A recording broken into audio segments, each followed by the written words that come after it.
The morning sun barely peeked through the heavy curtains of the Blackwood mansion as Rosa pulled into the service entrance. Her old Honda made a tired coughing sound before finally settling into silence. She sat there for a moment, gathering her strength for another long day of cleaning one of the biggest houses in the wealthy part of town. Rosa had been working at this mansion for 3 years now. Every morning, she would drive 45 minutes from her small apartment to this place that cost more than most people would see in their entire lifetime. The house had 12 bedrooms, 8 bathrooms, and rooms that the owner probably forgot existed. But Rosa knew every corner, every surface, every hidden spot where dust liked to hide. At 45 years old, Rosa had learned to move quietly through life. She kept her head down, did her work well, and tried not to draw attention to herself. The pay was decent enough to help her daughter Lisa get through college, and that was all that mattered. Lisa was studying to become a nurse, something that filled Rosa with more pride than any fancy house ever could. The mansion belonged to Richard Blackwood, a man who had made his fortune creating some kind of technology that Rosa didn't really understand. What she did understand was that he treated his staff like they were invisible, or worse, like they were annoying obstacles in his perfect world. He never said thank you, never acknowledged the hours of work it took to keep his home spotless, and had a way of looking right through people as if they didn't exist. Rosa gathered her cleaning supplies from the trunk of her car and walked toward the staff entrance. The morning air was crisp, and she could see her breath forming small clouds. She used her key to enter through the back door, immediately greeted by the familiar smell of expensive furniture polish and fresh flowers that were replaced twice a week whether they needed it or not. The kitchen was her first stop, as always. She made herself a quick cup of coffee from the machine that probably cost more than her monthly rent. The kitchen was bigger than her entire apartment, with marble countertops that gleamed under the soft lighting. Everything in this house was designed to impress, to show off wealth that most people could only dream about. As she sipped her coffee, Rosa thought about Lisa's phone call from the night before. Her daughter had been excited about a research project she was working on for her nursing program. Lisa had always been smart, much smarter than Rosa ever was in school. Sometimes Rosa wondered where Lisa got her intelligence from, but she was grateful for it every single day. The cleaning routine was always the same. Start with the kitchen, then move to the dining room, then the living areas, and finally end with the main salon where the grand piano sat like a beautiful centerpiece. Rosa had always saved that room for last because it was her favorite part of the house. She worked steadily through the morning, dusting furniture that never seemed to get dirty, polishing surfaces that already gleamed, and making sure everything was perfect for when Mr. Blackwood woke up. He usually didn't appear until around 10 in the morning, giving Rosa a few hours of peaceful work before his presence filled the house with tension. The dining room took longer than usual today. Mr. Blackwood had apparently entertained some business associates the night before, and there were wine glasses scattered around and cigar ash on the expensive table. Rosa carefully cleaned each glass, making sure not to leave any water spots that might earn her one of his cold, disapproving looks. By the time she reached the main salon, it was almost noon. This room was different from the rest of the house. While everything else felt cold and designed for show, the salon had a warmth to it. Maybe it was the way the afternoon light came through the tall windows. Or maybe it was the presence of the piano itself. The piano was magnificent. Rosa had been told it was worth more than most people's houses, and she could believe it. The black surface gleamed like a mirror, and the keys were perfectly white and smooth. She had been cleaning around this piano for 3 years, but she had never dared to actually touch the keys. Well, almost never. As she dusted the bench and polished the sides of the piano, Rosa found herself alone in the quiet room. Mr. Blackwood was in his office on an important phone call, his voice carrying down the hallway in that sharp tone he used for business. The house staff was busy with their own tasks, and for just a moment, Rosa felt like she was the only person in the world. Her cleaning cloth moved slowly across the piano's surface, and she found herself standing right in front of the keyboard. The keys seemed to call to her, just like they had so many times before. Very carefully, she reached out and touched one key with just the tip of her finger. The note that came out was pure and beautiful, filling the quiet room with a sound that made her heart skip a beat before she could stop herself. Rosa was pressing more keys very gently, trying to remember a melody from long ago. Her fingers seemed to remember what her mind had tried to forget.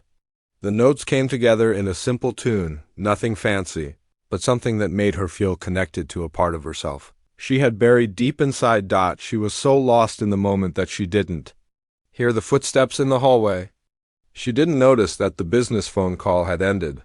She was completely unaware that Mr. Blackwood had finished his meeting and was now standing in the doorway of the salon, watching her with an expression that was hard to read. Rosa's fingers continued to move across the keys, playing a melody that came from somewhere deep in her memory. For just these few moments, she wasn't a cleaning lady in someone else's house. She wasn't worried about bills or her daughter's tuition or whether she would have enough money to fix her car when it finally broke down for good. She was just herself, connected to something beautiful and pure. The music seemed to fill not just the room but her entire being. Each note felt like a small piece of her soul that she had thought was lost forever.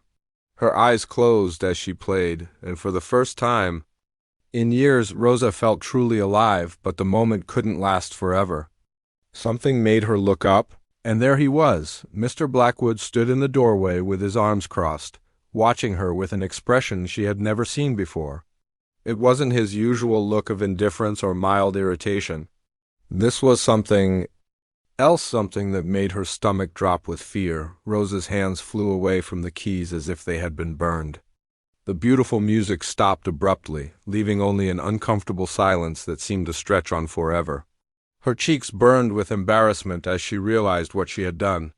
She had touched his precious piano.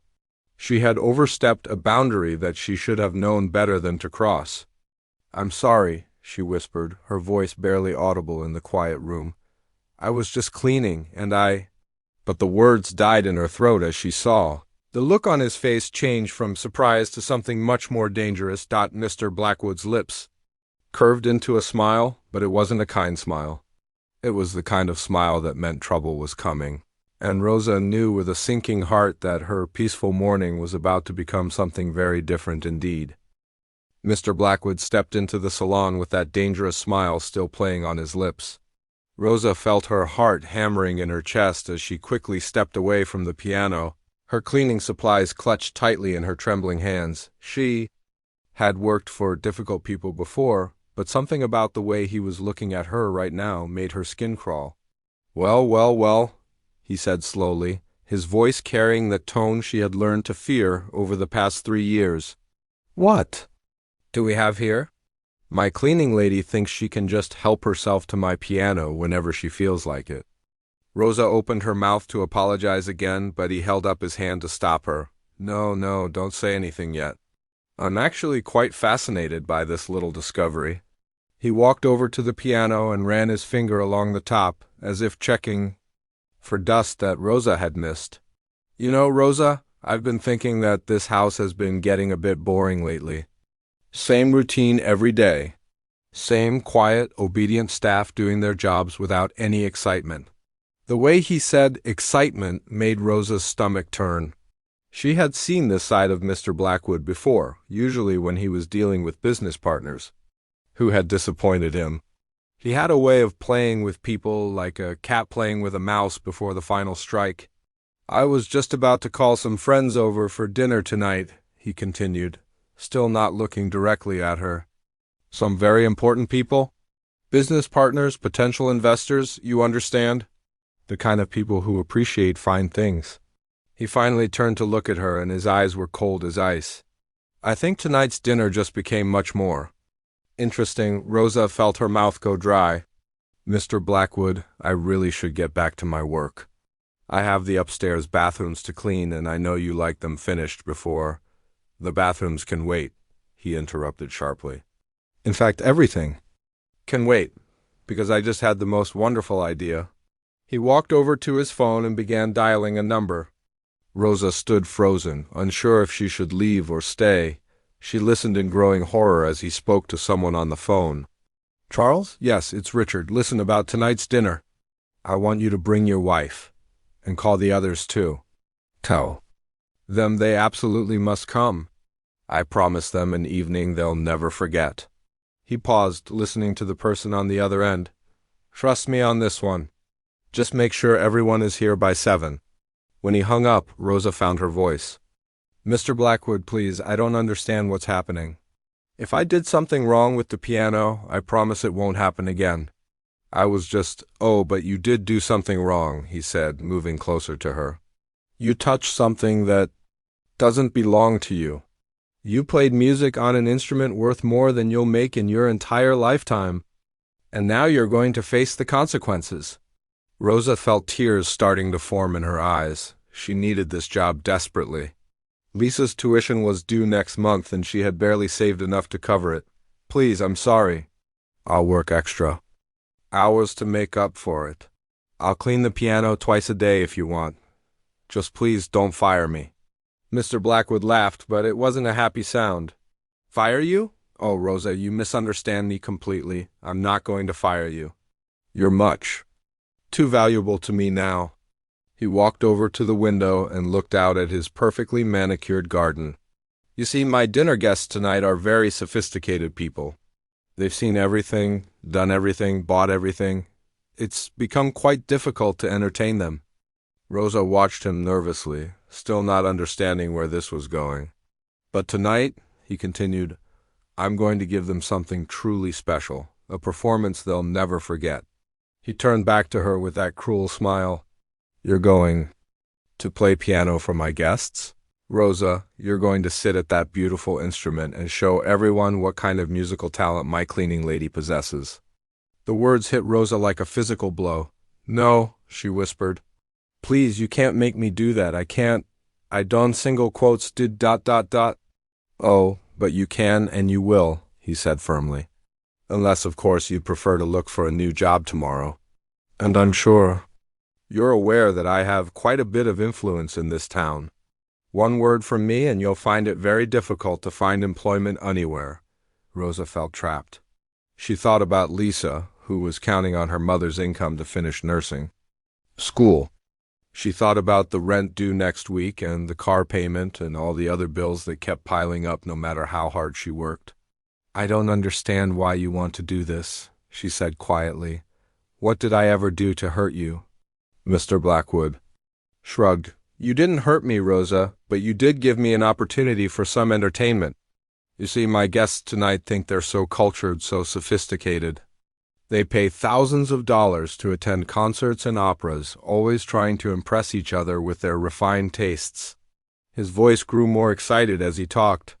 But imagine their surprise when they discover that the woman who cleans my toilets is about to give them a private concert. Rosa realized with growing horror that this wasn't just about punishment. This was about humiliation. He wanted to embarrass her in front of his wealthy friends, to turn her into some kind of circus act for their amusement. They'll laugh at me, she said, her voice breaking. They'll think it's funny that a cleaning lady thinks she can play piano. Exactly. Mr. Blackwood clapped his hands together. Isn't it perfect? They'll get to feel superior and amused at the same time. And I'll get to show them just how much control I have over my staff. Everyone wins. Everyone except Rosa, she thought bitterly. But what choice did she have? She couldn't afford to lose this job, no matter how much it hurt her pride. What if I can't play well enough? She asked desperately. What if I embarrass you instead of entertaining your guests? Mr. Blackwood waved his hand dismissively. Oh, I'm not worried about that. I don't expect you to play well, Rosa. That's not the point. The point is the spectacle, the novelty of it all. My guests will dine out on this story for months. Rosa felt sick to her stomach. She looked at the piano that had brought her so much joy just minutes ago, and now it seemed like an instrument of torture. I'll give you some time to prepare, Mr. Blackwood said generously, as if he were doing her a favor. The guests will arrive at 7 and we'll have dinner first. I'll introduce you around 9 o'clock, after everyone has had plenty to drink. That should make the whole thing even more amusing. He started to leave the room, then turned back. "Oh, and Rosa, make sure you wear something appropriate. Not your cleaning clothes, obviously, but nothing too fancy either. We want you to look exactly like what you are, a cleaning lady who's about to attempt something far above her station." As his footsteps faded down the hallway, Rosa sank onto the piano bench and put her head in her hands. In just a few hours, she would have to face the most humiliating experience of her life, and there was absolutely nothing she could do to stop it. The hours between Mr. Blackwood's announcement and 7 o'clock felt like the longest of Rosa's life. She tried to continue her cleaning duties, but her hands shook so badly that she nearly dropped a crystal vase. Her mind kept racing, thinking about what would happen when those wealthy strangers looked at her like she was some kind of entertainment. She called Lisa during her lunch break, trying to keep her voice steady. "How are your classes going, sweetheart?" she asked, sitting in her car behind the mansion. "Great, Mom. I aced my anatomy test yesterday," Lisa said excitedly. "Professor Johnson said I should consider specializing in pediatric care. Can you imagine me working with sick children and helping them get better?" Rosa closed her eyes, thinking about how proud she was of her daughter. "That sounds wonderful, honey. You're going to be an amazing nurse." "I couldn't do any of this without you, Mom," Lisa said softly. "I know how hard you work to pay for my school. I promise I'll make it worth it someday." After hanging up, Rosa sat in her car and cried. She cried for the unfairness of her situation, for the way Mr. Blackwood was treating her, and for the fact that her daughter had no idea what her mother was about to endure just to keep paying those tuition bills. By 6:30, Rosa had changed into the only decent dress she owned, a simple black one that she usually wore to church. It wasn't fancy, but it was clean and respectable. She looked at herself in the small mirror in the staff bathroom and tried to prepare mentally for what was coming. The first guest started arriving at exactly 7 o'clock. Rosa watched from the kitchen window as expensive cars pulled up to the front entrance. Men in perfect suits and women in designer dresses stepped out, laughing and chatting as they walked toward the front door. These were people who lived in a completely different world from hers. She could hear the sound of conversation and laughter drifting from the dining room as the dinner progressed. Mr. Blackwood was playing the perfect host, and his guests sounded like they were having a wonderful time. Rosa tried not to think about how their mood might change when they saw her at 8:30. One of the other staff members, an older woman named Betty who worked in the kitchen, came to find Rosa. "He wants to see you," Betty said quietly. Her face was full of sympathy. "Honey, I don't know what's going on, but I heard him talking to those people about some kind of surprise entertainment." Rosa nodded, unable to speak. Betty had always been kind to her, and Rosa could see the concern in her eyes. "Whatever happens out there," Betty whispered, "remember that you're a good person. Don't let him make you feel small." Rosa walked slowly toward the dining room, her heart pounding so hard she was sure everyone would be able to hear it. The guests had finished their main course, and she could smell the expensive wine and rich food. Through the doorway, she could see them all sitting around the large dining table, looking relaxed and happy. Mr. Blackwood spotted her and stood up with a huge smile. "Ladies and gentlemen," he announced loudly, "I promised you a special surprise tonight, and here she is." All conversation stopped. Every head turned to look at Rosa standing nervously in the doorway. She felt like a deer caught in headlights, frozen and unable to move. "This is Rosa," Mr. Blackwood continued, his voice full of fake enthusiasm. "She's been cleaning my house for 3 years now. Lovely woman, very dedicated to her work. But here's the interesting part. Earlier today, I discovered that our Rosa has been sneaking little piano sessions while she works." A few of the guests chuckled politely, but Rosa could see confusion on some of their faces. They weren't sure what was happening or why they were being introduced to the cleaning lady. "So I thought to myself," Mr. Blackwood went on, "why not give Rosa a chance to share her musical talents with people who can truly appreciate them?" His voice was dripping with sarcasm. Though his guests didn't seem to notice, one of the women at the table, wearing diamonds that probably cost more than Rosa's annual salary, spoke up. "How delightful! We love discovering hidden talents, don't we, Charles? She nudged the man sitting next to her, who nodded and smiled. Indeed, said another guest, a man with gray hair and an expensive watch. There's something so authentic about music from the heart, isn't there? Not like those stuffy concert halls where everything feels so rehearsed. Rosa realized with growing horror that these people weren't trying to be cruel. They thought this was a genuine, heartwarming moment. They had no idea that Mr. Blackwood was setting them all up for what he believed would be an embarrassing spectacle. Come now, Rosa, Mr. Blackwood said, gesturing toward the salon where the piano waited. Don't be shy. These lovely people are excited to hear you play. The guests began standing up, some of them applauding encouragingly. A woman with kind eyes smiled at Rosa and said, How wonderful. I've always believed that music is a universal language. It doesn't matter who you are or what you do for work. If you have music in your soul, you should share it. Rosa felt tears building up again, but for different reasons now. These people weren't monsters. They were just wealthy folks who had no idea they were being used as part of someone's cruel joke. That somehow made everything worse. As they all moved toward the salon, Rosa caught sight of herself in the hallway mirror. She looked small and scared, exactly like Mr. Blackwood wanted her to look. But then she thought about Lisa again, about her daughter's dreams of becoming a nurse and helping people. She thought about Betty's words in the kitchen. And something inside her started to change. The guests arranged themselves around the salon, some sitting on the elegant chairs and others standing near the windows. Mr. Blackwood positioned himself where he could see both Rosa and his guests' faces, clearly expecting to enjoy their reactions when Rosa inevitably fumbled through some simple tune. Now, Rosa, he said loudly, what will you be playing for us tonight? Maybe Twinkle, Twinkle, Little Star? A few guests laughed at what they thought was a playful joke. Rosa walked slowly to the piano bench and sat down. Her legs felt weak, and her hands were still trembling. She looked out at all those expectant faces, some curious, some kind, some already smiling in anticipation of being charmed by the cleaning lady's simple music. She placed her hands on the keys and took a deep breath.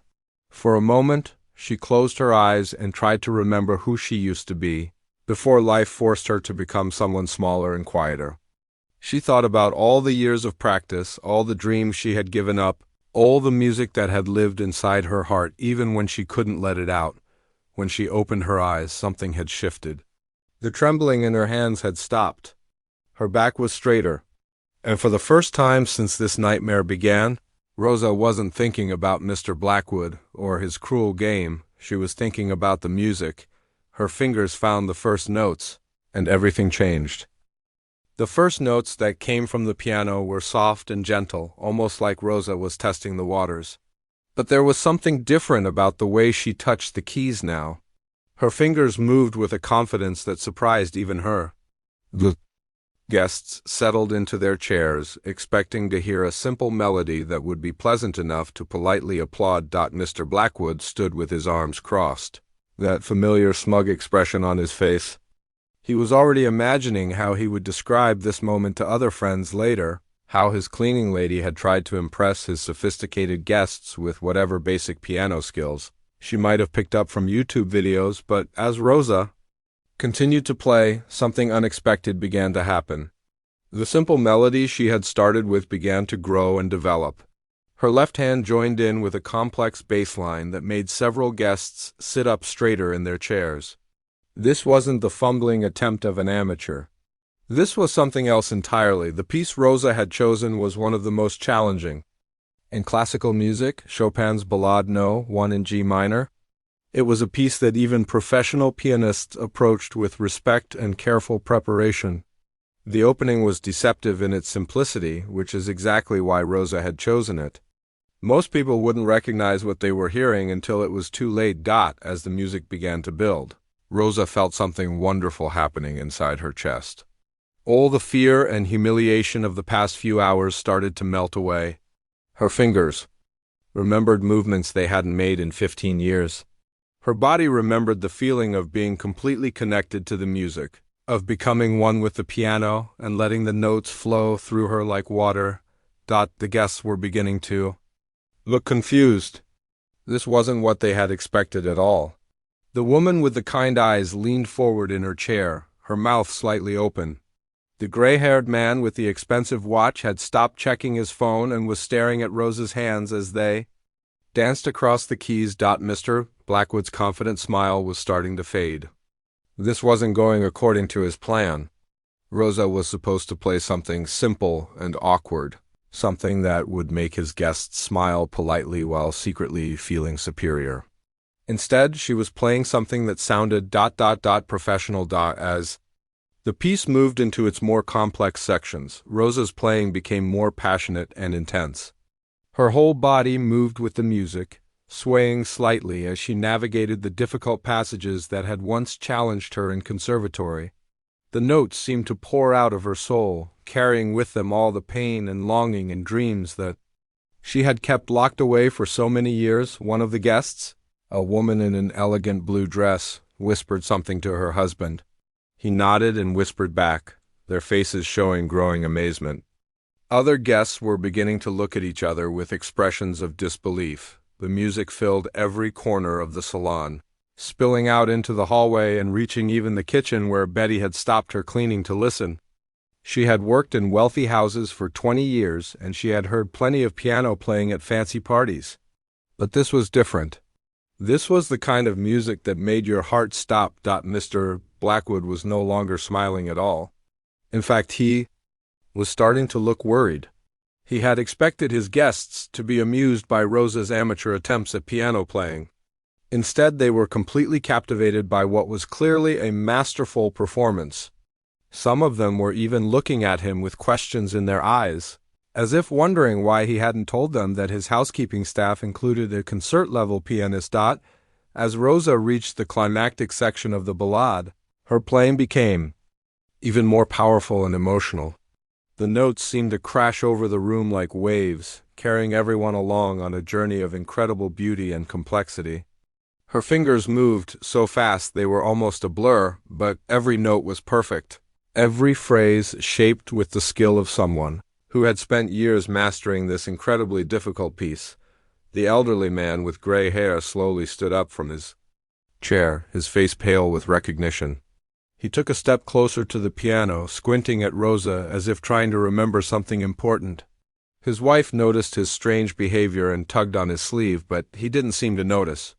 "My God," he whispered so quietly that only a few people heard him. "It can't be." Other guests were beginning to realize that they were witnessing something extraordinary. This wasn't a cleaning lady trying to play piano. This was a serious musician performing one of the most challenging pieces in classical repertoire, and performing it beautifully. A woman in the back of the room pulled out her phone and started recording. Another guest was frantically texting someone. The atmosphere in the room had completely changed from polite curiosity to genuine amazement. Mr. Blackwood tried to regain control of the situation. "Well," he said loudly, trying to interrupt the performance. "That's quite enough." But the gray-haired man held up his hand sharply. "Quiet," he snapped, his eyes never leaving Rosa's face. "Don't you dare interrupt this." Rosa was completely lost in the music now. She had forgotten about Mr. Blackwood, forgotten about the guests, forgotten about everything except the incredible feeling of letting her talent flow freely after so many years of keeping it hidden. The piece was reaching its emotional peak, and she played with a passion that brought tears to several people's eyes. As the final section of the ballade approached, Rosa's playing became even more intense and beautiful. She was no longer the frightened cleaning lady who had been forced to perform for cruel entertainment. She was a true artist, sharing her gift with people who were beginning to understand that they were witnessing something very special. The last notes of the piece rang out in the completely silent room. Rosa's hands remained poised over the keys for a moment, as if she couldn't quite believe what had just happened. Slowly, she looked up at the faces around her, every single person in the room was staring at her with expressions of shock and amazement. Several people had tears in their eyes. The woman who had been recording with her phone was still holding it up, but her hands were shaking. The silence stretched on for what felt like forever. Then the gray-haired man stepped forward, his voice trembling with emotion. "Ladies and gentlemen," he said quietly, "I don't think you understand what we just witnessed." He looked directly at Rosa, his eyes filled with a mixture of recognition and disbelief. That was a perfect performance of one of Chopin's most difficult pieces, played by someone who ... He paused as if he couldn't quite believe what he was about to say. "I think I know who you are," he continued, walking closer to the piano. 15 years ago, I attended a concert at Carnegie Hall. A young pianist played Rachmaninoff's Third Concerto in a way that I've never forgotten. The program said her name was Rosa Santos-Jun, and she was being called the most promising young pianist of her generation. The room erupted in whispered conversations as guests began to understand what the man was suggesting. "But then she disappeared," he continued, his voice growing stronger. "No one knew what happened to her. The classical music world lost track of one of its brightest stars." He looked directly into Rosa's eyes. "I think we just found her." Rosa felt her heart stop when she heard the name Rosa Santos-Jun spoken aloud. It had been 15 years since anyone had called her that. 15 years since she had been that person, the rising star, the promising young pianist who had the whole world at her feet. Now she was just Rosa, the cleaning lady who needed this job to pay her daughter's tuition. The gray-haired man stepped even closer, his eyes searching her face. "You are her, aren't you?" he said softly. "I'm Dr. William Chun. I run the Metropolitan Music Foundation. I was there that night at Carnegie Hall. Your performance of Rachmaninoff's Third was the most beautiful thing I'd ever heard." "Then you just ... Rosa couldn't speak. The room full of wealthy strangers was staring at her like she was some kind of mysterious celebrity. But all she could think about was that terrible night 15 years ago when her whole world fell apart. "I remember reading about you in the newspapers," said the woman in the blue dress, her voice full of excitement. "You were supposed to tour with the London Symphony Orchestra. There were articles calling you the next great classical pianist. What happened? Why did you disappear?" Rosa looked around the room at all these expectant faces. Mr. Blackwood stood in the corner, his face red with embarrassment and anger. His perfect evening of entertainment at her expense had turned into something completely different. Now his guests were treating her like she was the most important person in the room. Rosa started, then stopped. How could she explain 15 years of struggle to these people who had probably never worried about paying rent or buying groceries? The kind woman with the diamonds reached out and gently touched Rosa's arm. "My dear, you don't have to explain anything if you don't want to, but that performance we just heard, it was extraordinary, absolutely extraordinary." Dr. Chun was shaking his head in amazement. "I've attended hundreds of concerts in my lifetime. I've heard the world's greatest pianists perform. But what you just played, the emotion, the technical skill, it was flawless. How have you been keeping this talent hidden?" Rosa finally found her voice. "I haven't been hiding it," she said quietly. "I've been surviving." She looked around the room, seeing genuine curiosity and sympathy in most of the faces. 15 years ago, my husband died in a car accident. I had a newborn baby and medical bills that would have buried us. I had to choose between my music career and keeping my daughter fed and housed. The room went completely silent. Even Mr. Blackwood seemed stunned by this revelation. "I tried to keep playing for a while," Rosa continued, her voice growing stronger. "But auditions cost money, travel costs money. Even practicing costs money when you don't have a piano at home. And my baby needed me more than the music world did." Dr. Chun's wife, who had been silent until now, spoke up with tears in her eyes. "So you gave up everything for your child?" "I didn't give up anything," Rosa said firmly. "I made the only choice I could make. My daughter is in nursing school now. She's going to help sick people get better. That's worth more than any concert career." Several of the guests were wiping their eyes. The atmosphere in the room had changed completely. These weren't just wealthy people looking for entertainment anymore. They were human beings who had just heard an incredible story of sacrifice and love. Mr. Blackwood tried to regain control of the situation. "Well, this has been very touching," he said loudly. "But I think we should return to the dining room for dessert. Actually, Richard," Dr. Chen interrupted, "I think we should talk about Rosa's future instead." He turned back to Rosa with excitement in his eyes. "Do you still want to play professionally? Because after what I just heard, I can make some phone calls." The classical music world has been wondering what happened to Rosa Santos-Chun for 15 years. If you're ready to come back, Dizzy, I don't know. I'm not the same person I was 15 years ago. I haven't performed in public since. "Talent like yours doesn't just disappear," said the woman in blue. "And honestly, your playing tonight had more heart and soul than most professional concerts. I attend, you've lived, you've struggled, you've sacrificed. That comes through in your music." Other guests began speaking up, offering contacts and opportunities. Someone mentioned a benefit concert that needed a featured performer. Another person talked about a recording studio that was always looking for unique talent. Within minutes, Rosa went from being the entertainment to being the most sought-after person in the room. Mr. Blackwood watched all of this with growing horror. His evening of cruel entertainment had turned into a networking session for his cleaning lady. His guests were completely ignoring him while they planned Rosa's return to the music world. "Excuse me," he said loudly.